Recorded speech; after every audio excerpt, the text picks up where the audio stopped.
a gulf of flames comes out of the corner as Edge's carcass burns all the way to hell. Hello, I am Alexander Hamilton, and one half of what will become Husbands of the Year, a podcast that will be about college football, will be about particular TV shows, and more importantly for myself individually about WWE.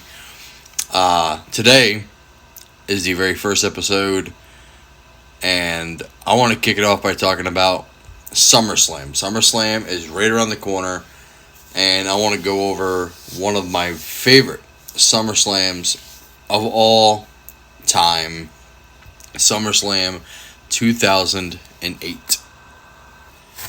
First match to kind of dive into right off the bat, Montel Vontavious Porter, MVP, taking on Jeff Hardy. And the rivalry itself had a pretty decent build-up from events before SmackDown, Saturday night's main event. The match itself is actually a fairly solid match to kick off SummerSlam 2008. About a 10-minute match, and it was just nonstop action. I mean, MVP, I was always a fan of MVP. I liked his entrance, from the get-go. And there's some interference in the match. MVP does end up getting the win in this match, but a very athletic match, very just nonstop match from the get-go. I didn't know what I was going to do with this very first video. Maybe, grading it on a scale of 1 to 10, just giving it a letter grade. Shelton Benjamin did get involved, kind of helped MVP pick up the win here, with that drive-by kick. So, I mean, if I'm going to grade this match, it was pretty nonstop for an opening match at SummerSlam. Got to give credit where credit's due there. Entertaining match overall, and I'll give it a B minus. Second match on the card, Beth Phoenix taking on Mickie James. Actually, Beth Phoenix and Santino Marella taking on Kofi Kingston and Mickie James with the Intercontinental Championship and the Women's Championship on the line. And let me tell you something, one of the most entertaining things that was going on in 2008 was Beth Phoenix and Santino Marella having that, big, strong woman character, and then having her team up with a man who's literally not half her size, but smaller than her. Beth Phoenix herself picked up the pinfall victory in this one. But Santino's reaction at the end of winning the Intercontinental title, and he didn't even have to get the pinfall himself. That was super funny. That was just, it was epic. And it was like a 5 or 6 minute match. But what a really cool moment just for, Beth and Santino. I gotta say, for a 5-minute match, I'd give that one as well a B minus grade. I think just the visual of Beth Phoenix walking out of the ring with Santino up on her shoulders, I think that was pretty incredible. The next part in the show actually is not a match. It is Shawn Michaels coming out for what everybody thought would be his retirement speech. Earlier that year was WrestleMania 24. He ended the career, so we thought, of the one, the only, the legend, Ric Flair. And Shawn comes to the ring, SummerSlam 2008, with his wife. And she even does a great job of making it look pretty sad that he's going to be retiring. That's what it seemed like. And then, lo and behold, who comes out to the ring? Your good old friend Chris Y2J Jericho. To kind of just, ruin the moment, if you will, with that smug look on his face. Man, it was great. I remember sitting on the couch with my dad there. We were just watching this moment, and my dad was like, HBK is going to just whip this guy's ass. And how it ended was very surprising. I mean, I expected something to happen. But I can promise you, the last thing I expected was Jericho to hit his wife. And if I'm not mistaken, I remember a documentary or an interview or something like that. Jericho actually ended up hitting his wife, and I don't know if it was Jericho or if it was Sean, but somebody had said somewhere that like it seemed like the best thing to do is just actually hit her, because Sean is trained to quote unquote take a punch, and his wife isn't. So I think, if I'm not mistaken, she was willing to just take the punch, and she did. And then Jericho just walks away looking sick. It turned into one of the best rivalries of the second half of 2008. Ended up, I think the last match was a ladder match at No Mercy. After the unsanctioned match, I think that, what was that, Unforgiven or a pay-per-view? It was a pay-per-view like right after SummerSlam, I think. So then it was No Mercy. And then Survivor Series as well. I think Survivor Series is when Cena ends up taking it from Jericho. So, yeah. Nevertheless, that was a really cool segment in the middle of this pay-per-view. Really good setup for what was to come of Chris Jericho versus the Heartbreak Kid, Shawn Michaels, in 2008. Just to follow up, if I had to give a grade to that HBK segment, I mean that's an A segment. That's an A. I mean, if I'm going A plus, A minus, B plus, like a grading system, I'll give it an A. It set up a really great rivalry to come. That segment itself did. The next match on the card was a little bit disappointing. There was like attacking going on, and Jeff Hardy got involved, and and what was disappointing, and I'm giving it a D plus. Just because Jeff Hardy came out, it's the only thing stopping it from being like a D minus or an F. It's the ECW Championship. Mark Henry versus Matt Hardy for the ECW Championship, and Mark Henry, the match ends in a disqualification. And like, I've met Tony Atlas. Tony Atlas is a really cool dude, so it's really cool to see him like be with Mark Henry at that moment in time. But it's the ECW Championship, and there shouldn't be a disqualification with the ECW Championship on the line, and that's just an opinion. It's not a fact.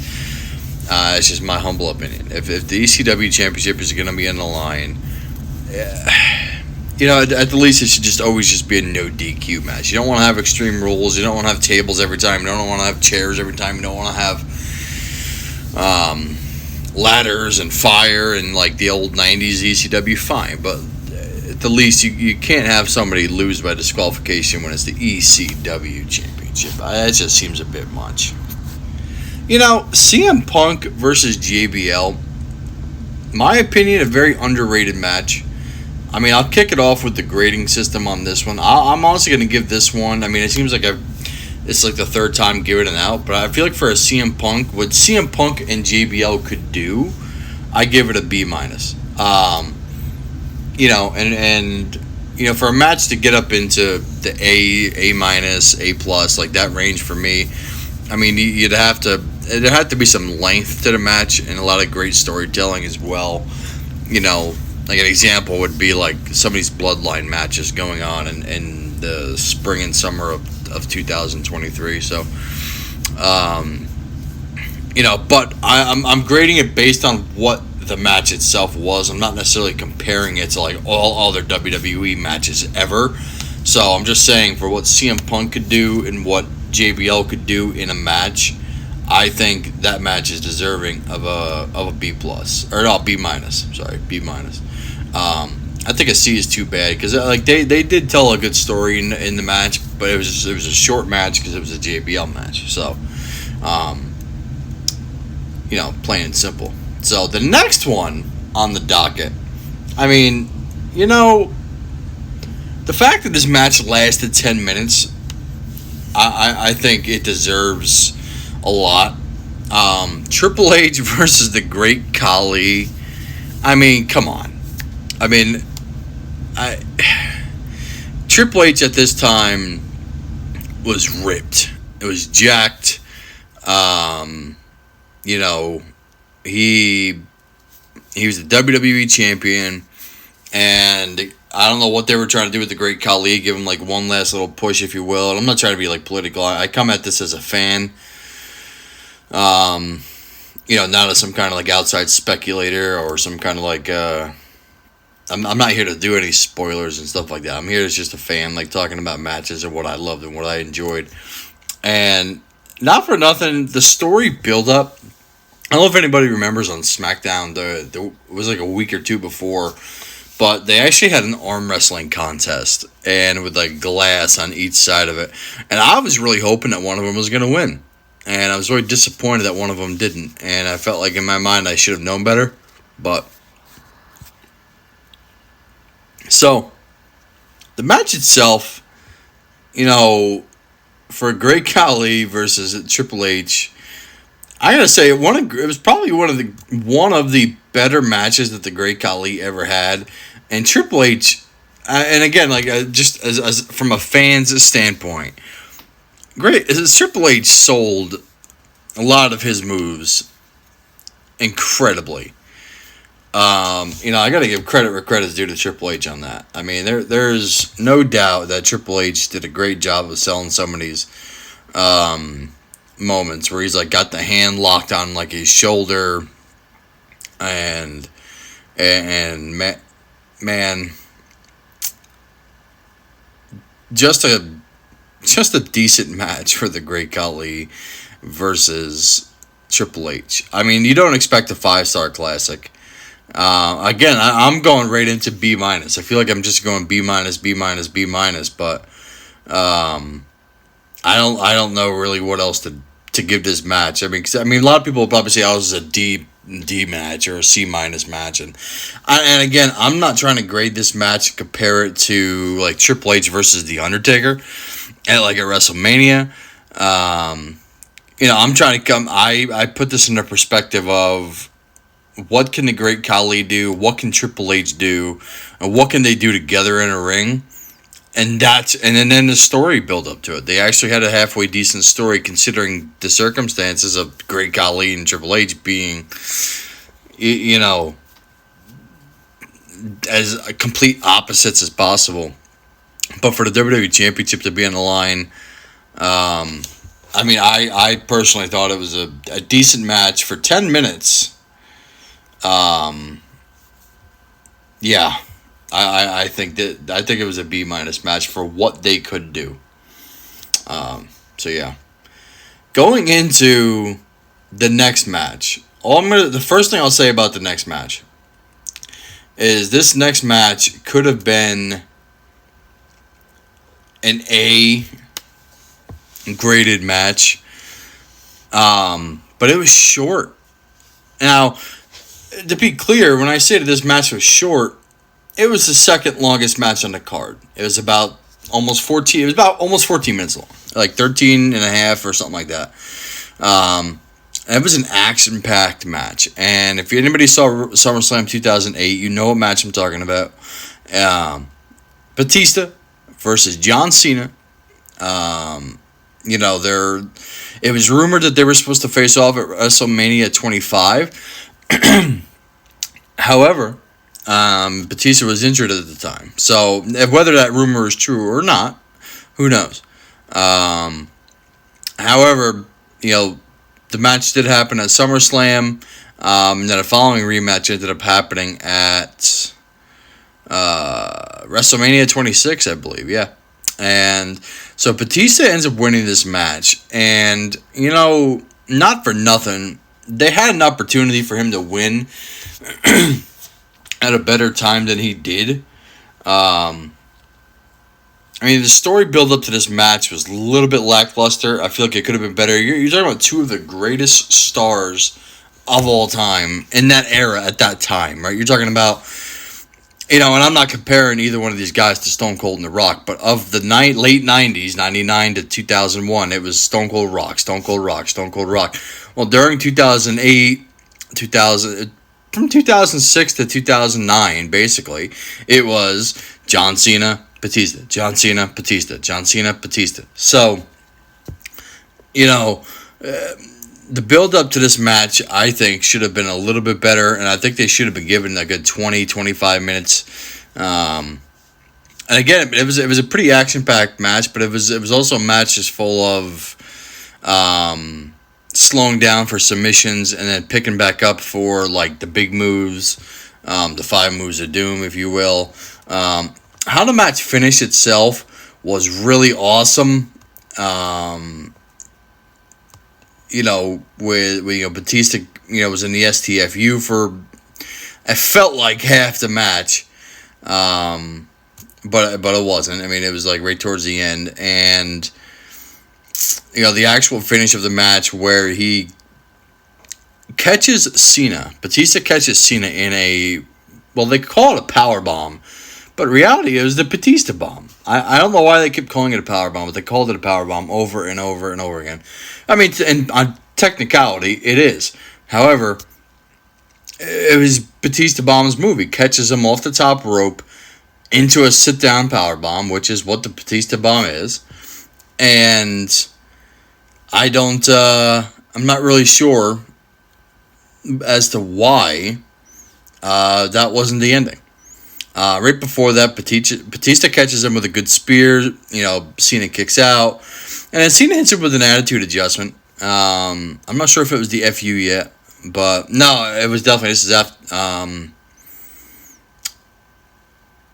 This is definitely not. You know what? I just realized I gotta correct myself. This was after WrestleMania 24, so that means that this was the first match between Batista and Cena, and then it was rumored that their rematch was going to be at WrestleMania 25 a few months down the road, and then that's when Batista ends up getting hurt. So, correction to what I said earlier, just for what it's worth. And I'm not going to go back and edit that. I think it's worth me being wrong for a minute and it being corrected. So, the attitude adjustment that John Cena does give Batista, it takes Cena it felt like 30 seconds to go over and pin him. And at that kind of point, you know he's going to kick out. Right? Like nowadays, and Cena hits an attitude adjustment, he'll pin right away and people will kick out. And it kind of makes it a little bit more dramatic and a little more like, oh my God, somebody kicked out. Even back then it was a little bit dramatic, but he took him forever to cover Batista, even though Batista kicked out of the attitude adjustment. And then, again, Batista caught Cena off the top rope with an amazing Batista bomb. And that should have been it. And then it wasn't. Batista gets in kind of a fit of rage. And then picks up Cena for a Batista bomb. And 1, 2, 3, that's the win. I mean, not a bad way to end the match. But he could have ended it with that one off the top rope. I personally think that should have been the way it ended. So, I mean, the match overall, I mean, I'm still going to give it an A-, without a doubt. It's an A-. And again, it's really just coming down to what those two can do. I feel like if those two could have made that match 20 minutes, I feel like if somebody could have went through a table, they could have fought up the ramp a little bit. They had a really cool stage that year. Nobody really took advantage of the stage, and I feel like Cena and Batista could have done a lot more with that. In a jam-packed SummerSlam arena like that. I do. I feel like they could definitely... I know they were saving a table to be gone through later in the night, which we'll talk about next. Well, here we are at the main event. And I didn't do my research on this, but I can't remember before before SummerSlam 2008... how many SummerSlams ended without the WWE or World Heavyweight title on the line? And I cannot recall. And this was at least one of the first in a while.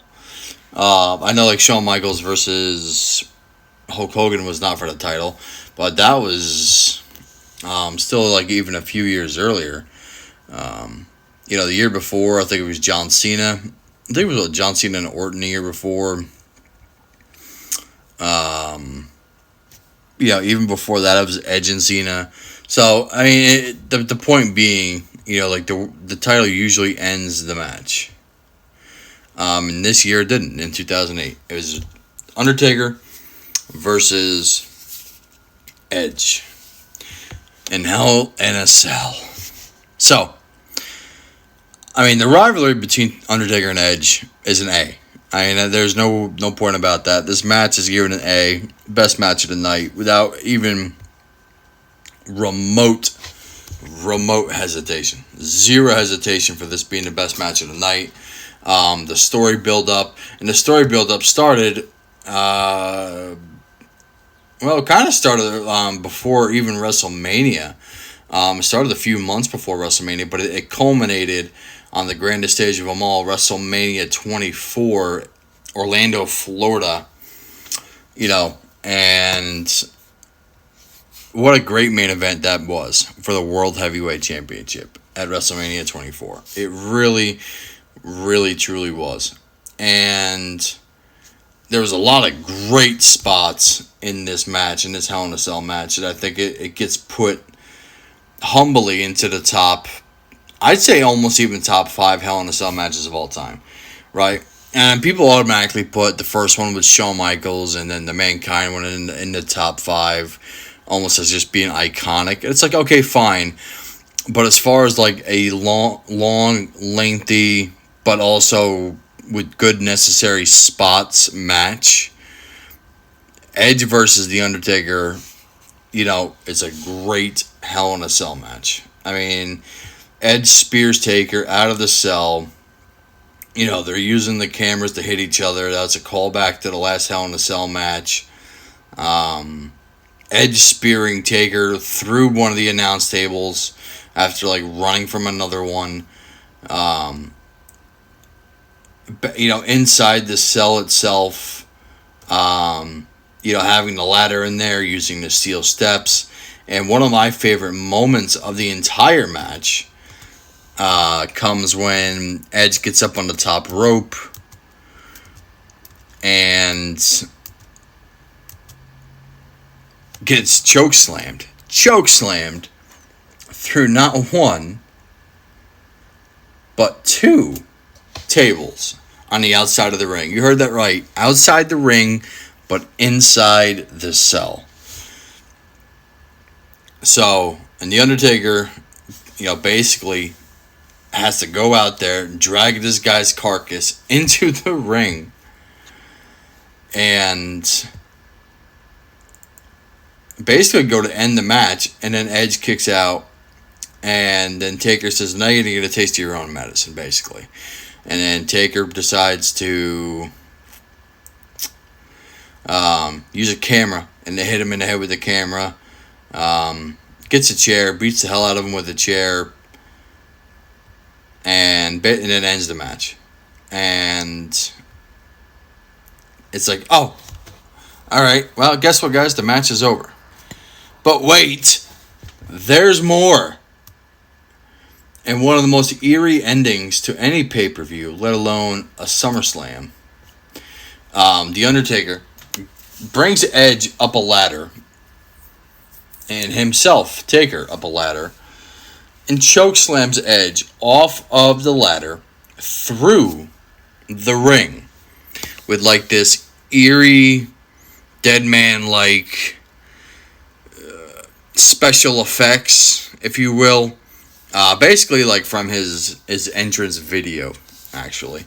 And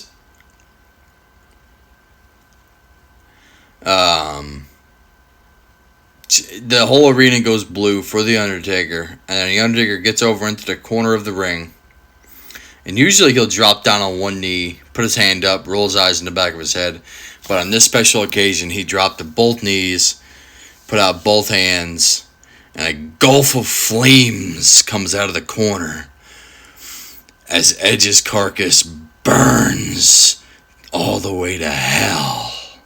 So, and for those wondering, this rivalry had started at WrestleMania, and there was actually a tables, ladders, and chairs match. I believe it was at Extreme Rules a couple months before the SummerSlam. And yeah, that was how that's how SummerSlam ended, was with that rivalry right there culminating, and it was totally the end of that rivalry, right? Right? Wrong. I'll see you next time.